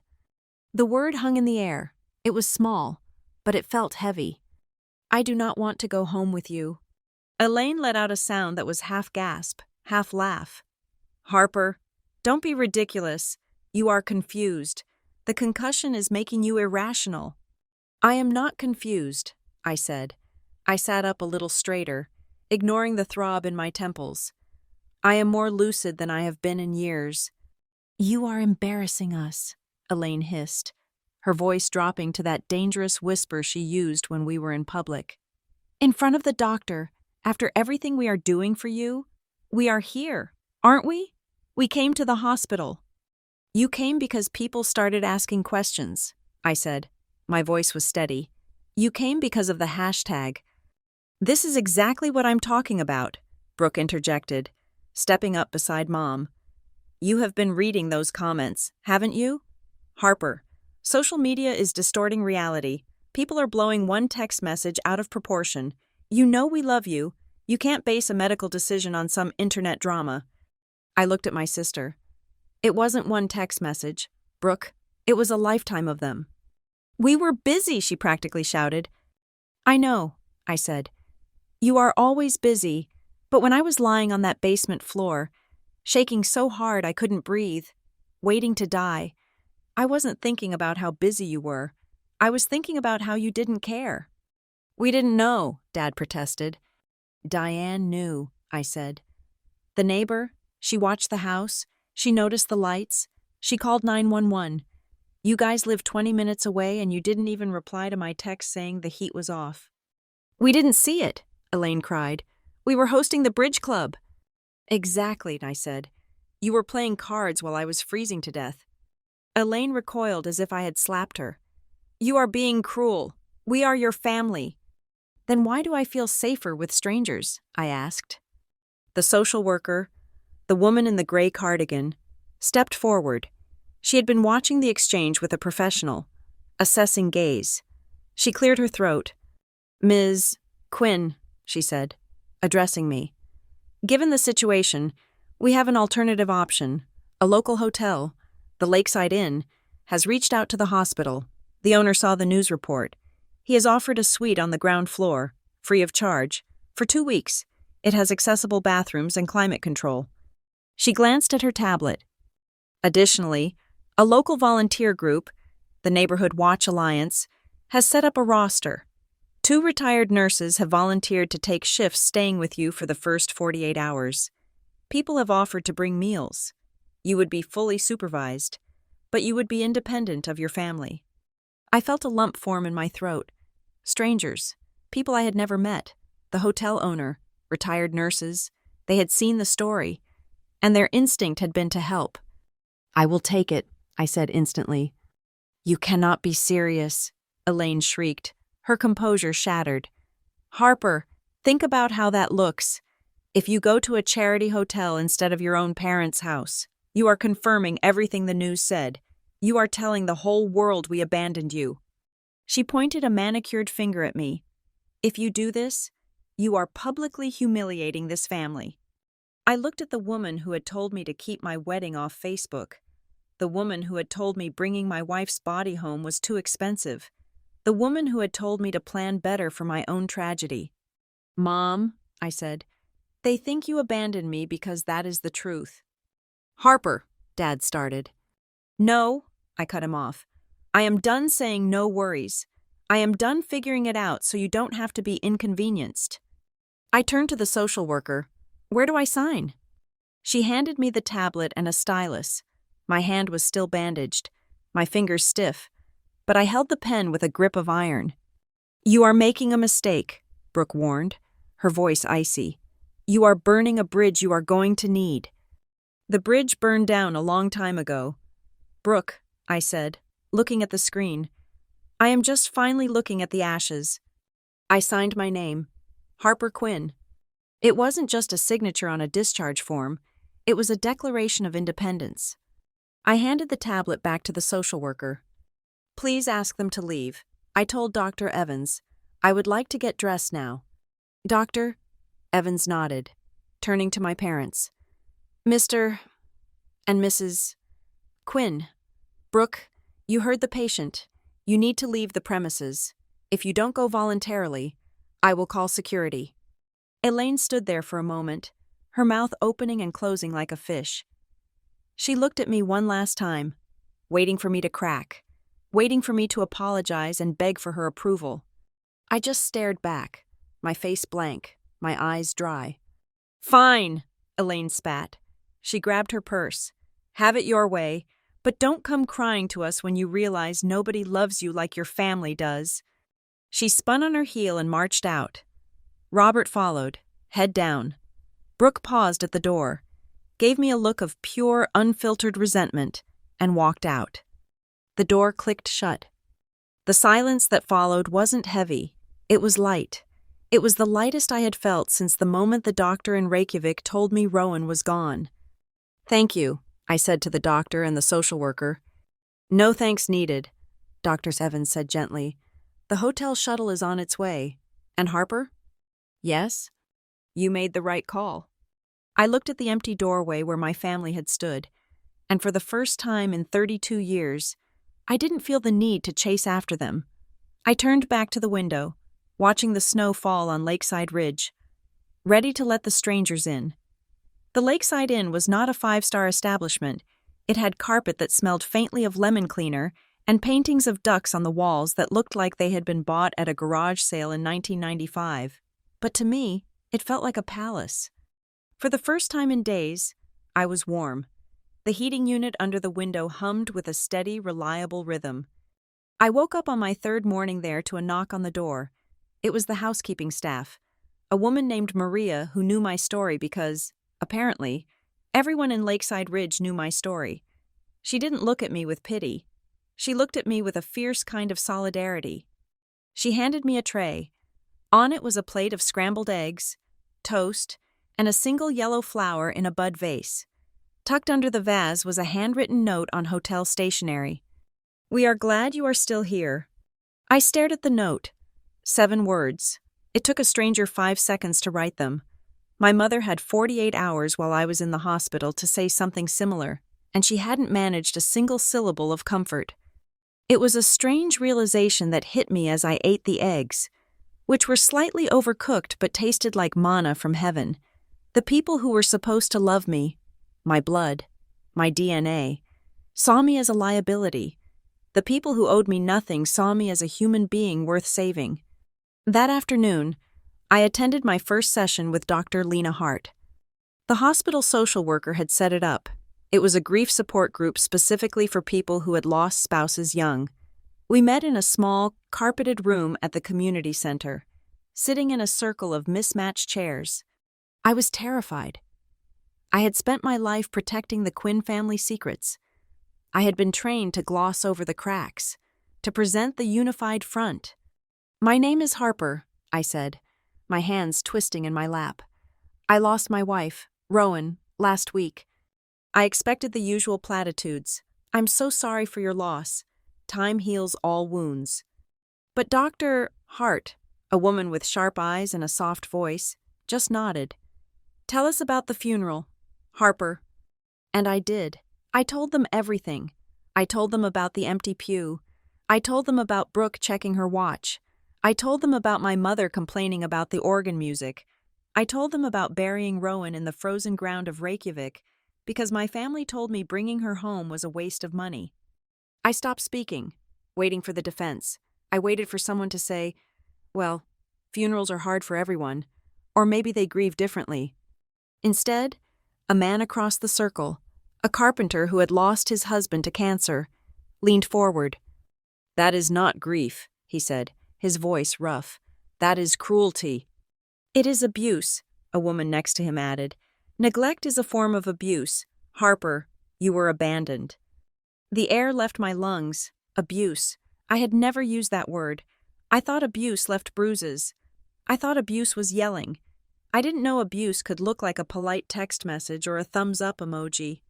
"It wasn't your fault," Dr. Hart said, looking me dead in the eye. "You did not deserve that, and what they did was wrong, objectively, morally wrong." I drove back to the hotel feeling like my skin had been scrubbed raw.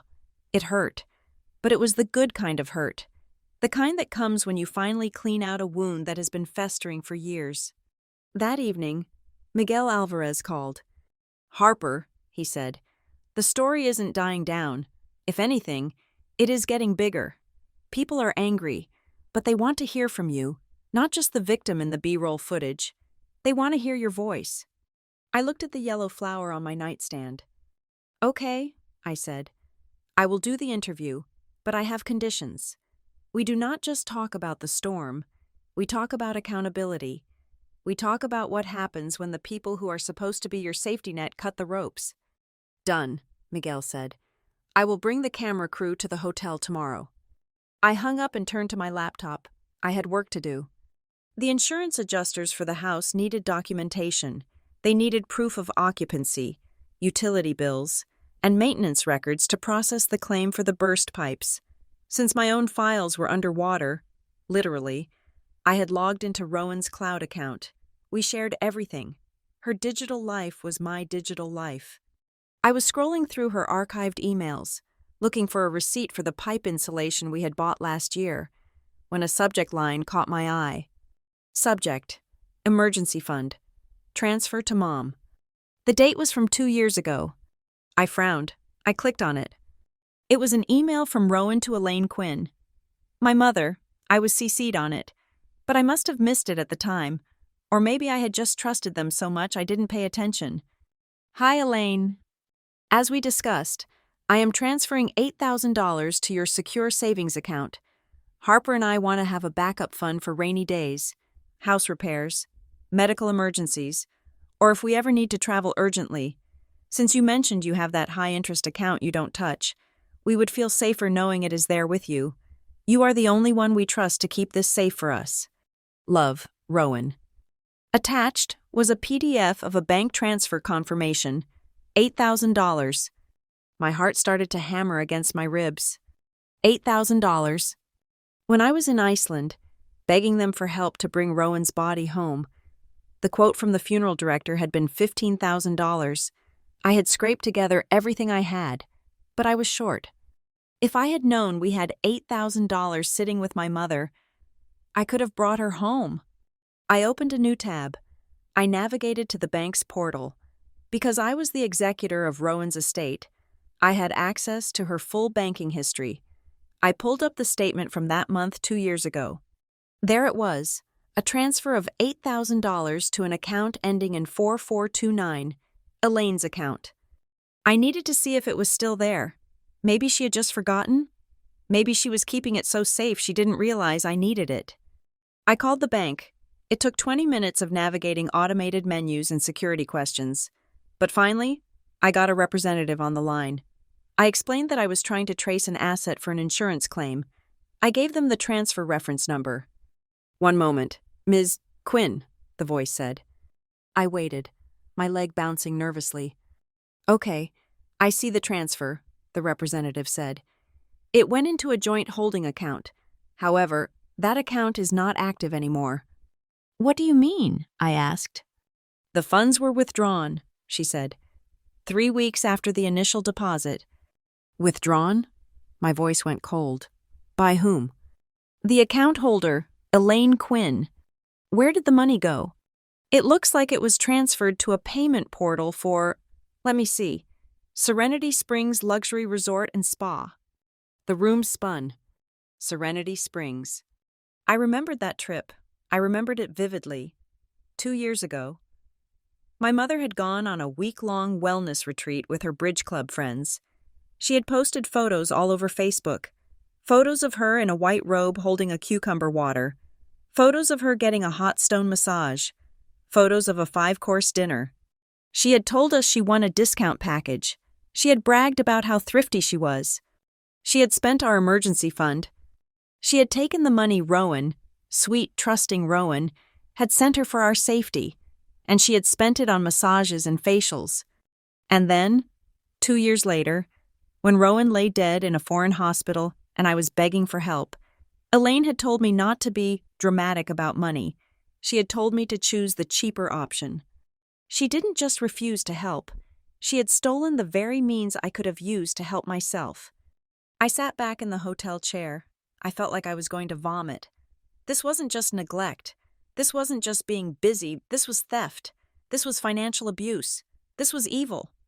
I printed the email. Then I printed the bank statement. Then I went to Facebook and found the album titled Elaine's Serenity Getaway. I printed the photo of her raising a glass of champagne, dated exactly 3 days after the money left our account. I laid the 3 pieces of paper out on the hotel desk. The evidence of her crime. The evidence of why my wife was buried in Iceland instead of next to the lake she loved. My sadness evaporated. The grief that had been a heavy, suffocating blanket over my shoulders for the last week suddenly caught fire. It burned away the tears. It burned away the doubt. I wasn't just a daughter they had disappointed. I was a victim they had robbed. "Okay," I said to the empty room. My voice was no longer the whisper of a scared girl. It was the low growl of a woman who had nothing left to lose. "You want to talk about planning better. Mom, let's talk about planning."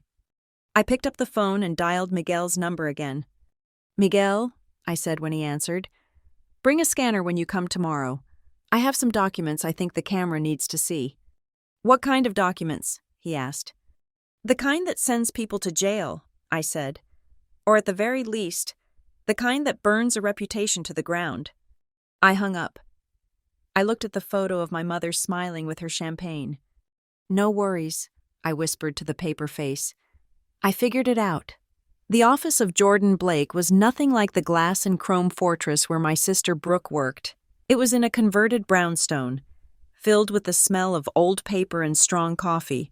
Jordan herself was sharp, efficient, and completely unimpressed by the Quinn family reputation.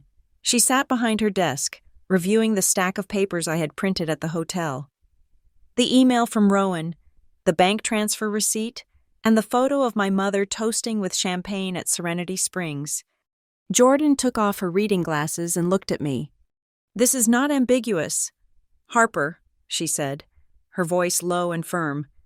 "The email explicitly states the purpose of the funds. Emergency fund. Keep this safe for us. Legally, this created a constructive trust. Your mother was the trustee. By spending it on a luxury vacation, she committed a breach of fiduciary duty. In plain English, she stole from you." Hearing a professional say the word stole felt like a weight being lifted off my chest. I wasn't crazy. I wasn't being dramatic. I was the victim of a crime committed by the woman who had given birth to me. "So what do we do?" I asked. "Do I sue her?"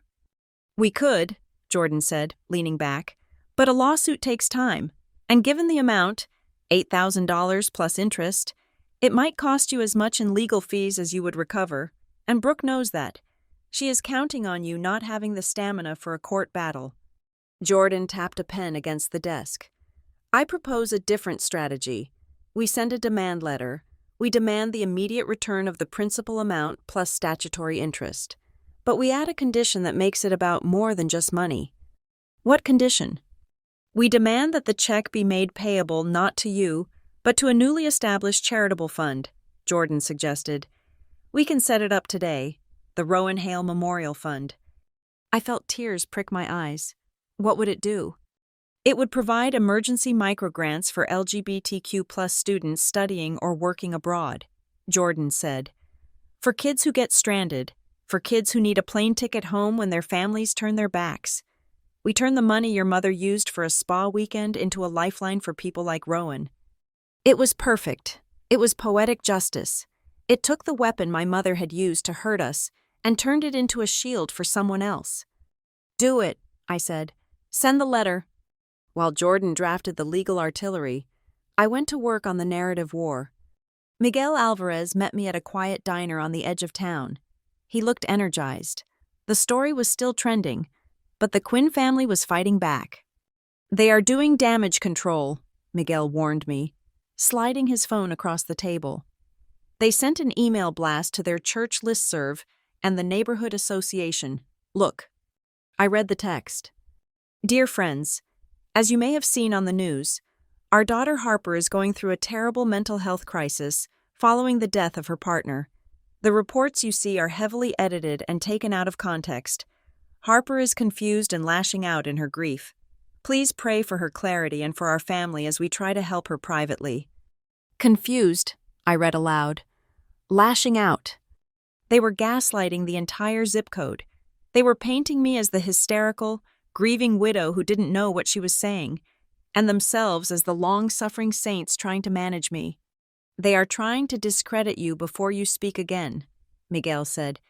"If we go on air with just a sad story, they will spin it. They will say they offered you a room and you ran away to a hotel because you are unstable." "Then we don't tell a sad story," I said, handing the phone back. "We tell a forensic story. I have the receipts. Miguel, literally."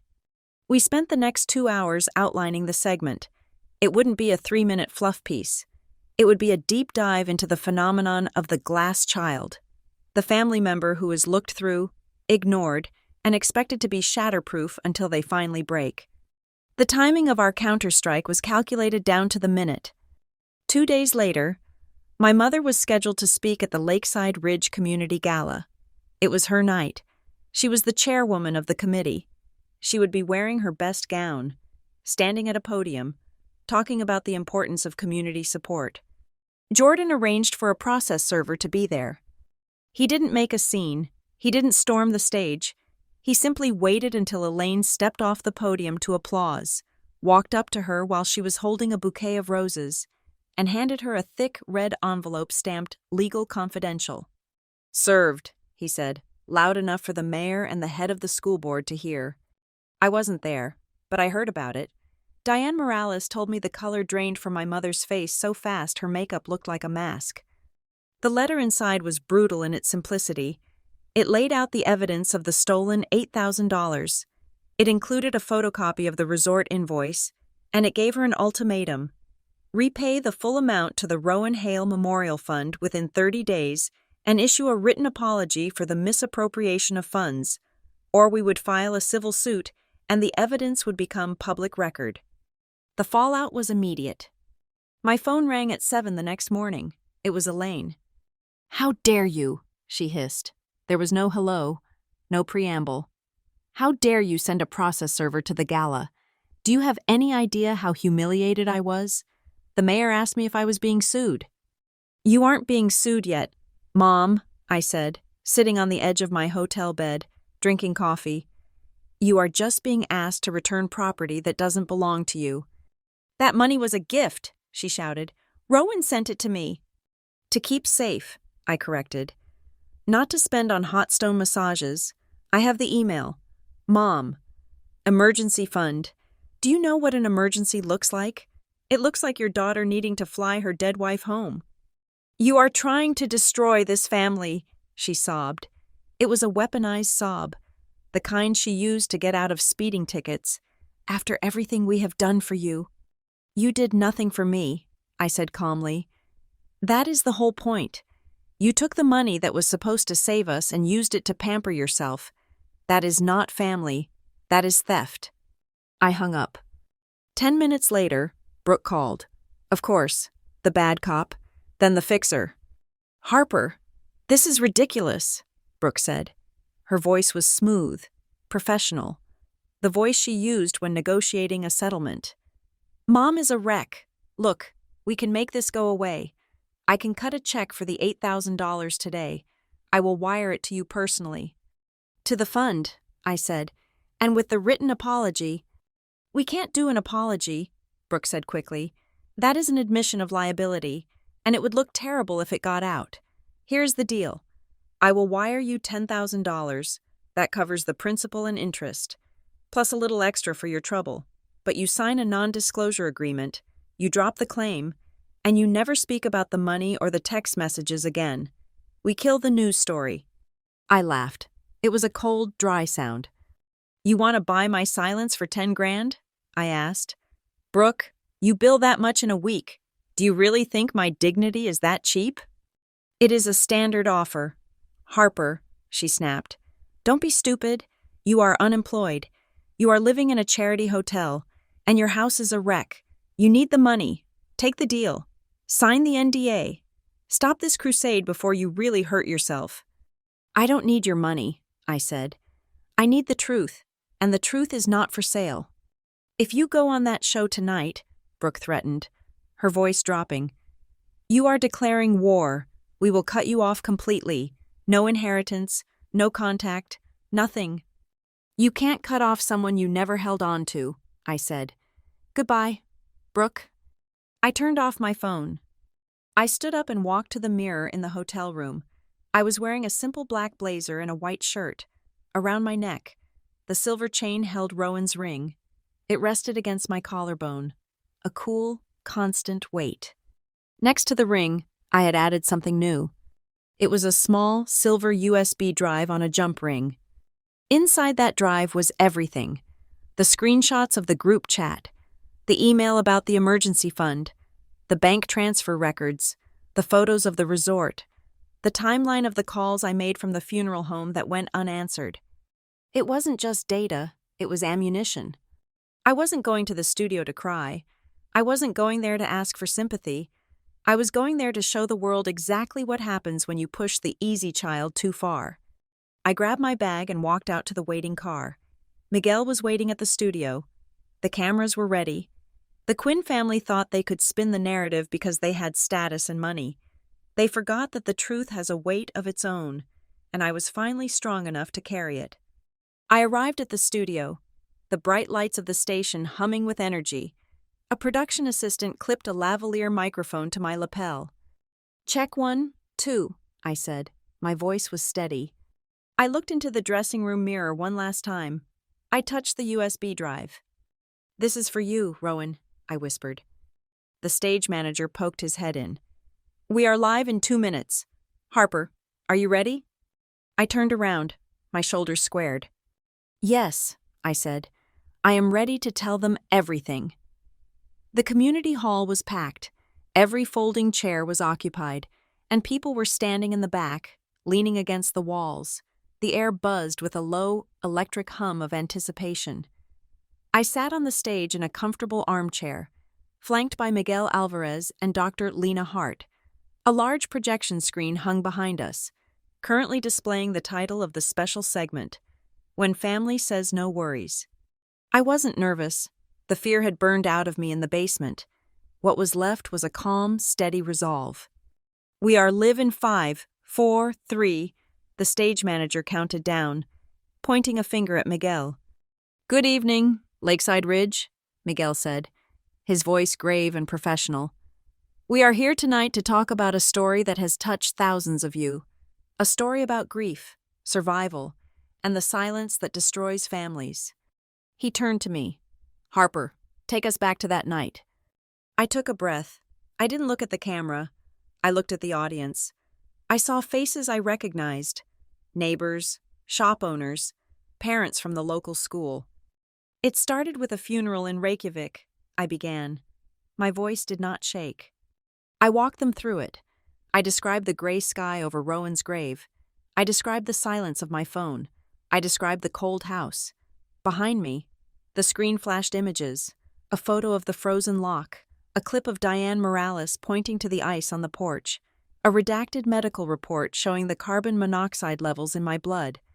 When the graphic of the text messages appeared on the screen, "Busy, just grab a ride share," the room went so quiet I could hear the hum of the stage lights.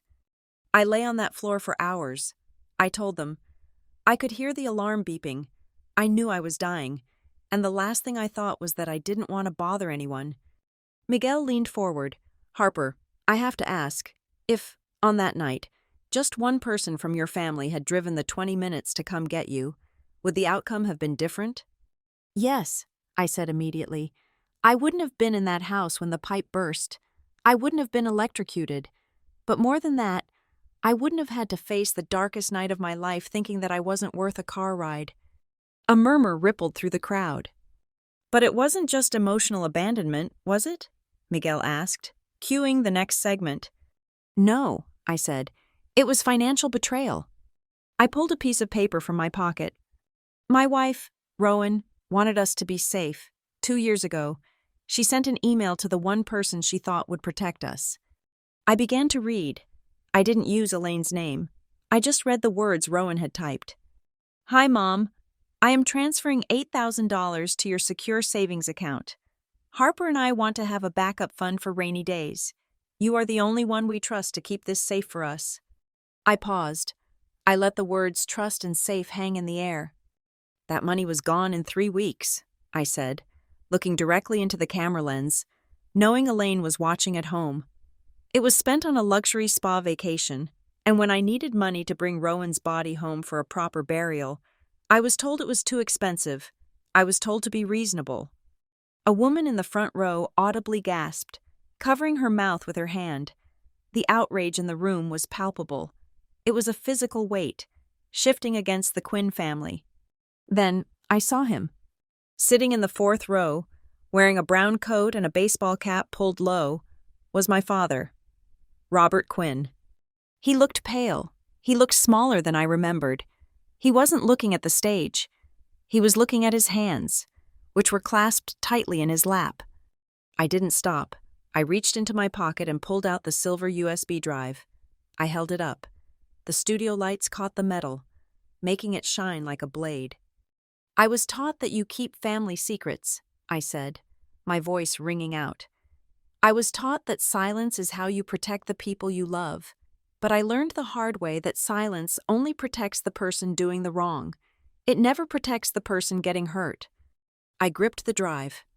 This drive contains every email, every bank transfer, and every text message. It proves the theft. It proves the negligence. And if I do not receive a full resolution by tomorrow morning, I am handing this over to the district attorney. The room erupted. People were whispering, pointing. Suddenly, there was movement in the fourth row. The man in the brown coat stood up. "Wait," a voice called out. It was shaky, weak. "Wait." He moved toward the aisle. A production assistant with a handheld microphone hesitated, then moved toward him. "Dad?" I said. I didn't mean to say it. It just slipped out. The camera swung to Robert Quinn. He took the microphone. His hands were trembling so badly the mic rattled. "I knew," he said. His voice cracked. "I knew about the money." The silence in the hall was suffocating. "Elaine told me she used it for the trip," Robert continued, tears streaming down his face. "She said you girls were doing fine, that you wouldn't miss it. I wanted to tell you. Harper, I wanted to send it back." "Why didn't you?" Miguel asked, his voice sharp. Robert looked up at me on the stage. He looked broken.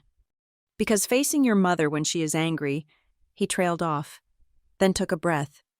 "Because confronting my wife was harder than watching my daughter get hurt. I was a coward. I just wanted peace in the house. Peace. He sacrificed my safety for his peace." "I am sorry, Harper," he wept. "I am so sorry." I looked at him. I looked at the man who had taught me to ride a bike. The man who had given a thumbs up to Brooke's text. I didn't feel hate. I just felt a profound, hollow sadness. I didn't get up. I didn't walk down the stairs to hug him. I didn't offer him the absolution he was begging for. "Thank you," I said into my microphone. "Thank you for finally saying one true thing." I turned away from him, back to the audience. "My father just admitted he chose his own comfort over my well-being." I said, "How many of you have been taught that loving your family means never embarrassing them, even when they destroy you?" Slowly, hands began to rise. First one, then 10, then dozens. Young people, old people, people wiping tears from their eyes. It was a sea of hands. "You are not crazy," I told them, "and you are not alone." The broadcast ended 10 minutes later. The applause was deafening, but I barely heard it. I felt light. I felt clean. I walked backstage, where Jordan Blake was waiting for me. She held up her phone. "It is done," she said. "Elaine just emailed. She signed the agreement. She is wiring the full amount plus interest to the Rowan Hale Memorial Fund tomorrow morning, and she attached the apology letter. No NDA. She is terrified. Harper, she saw the comments rolling in during the live stream. Her reputation is dead, and she knows it." I took a deep breath. It was over. The debt was paid. I walked out the back exit of the community center. The winter air was crisp and cold, but this time I was dressed for it. I stood in the parking lot, the snow crunching under my boots. My phone buzzed. I looked at the screen. It was a text from Mom. "Can someone pick me up from this mess? Your father is not speaking to me. The neighbors are staring. I don't know what to do." It was the first time in my life she had asked me for help. She wanted me to fix it. She wanted the easy child to come back and smooth everything over, to tell her it was okay, to figure it out.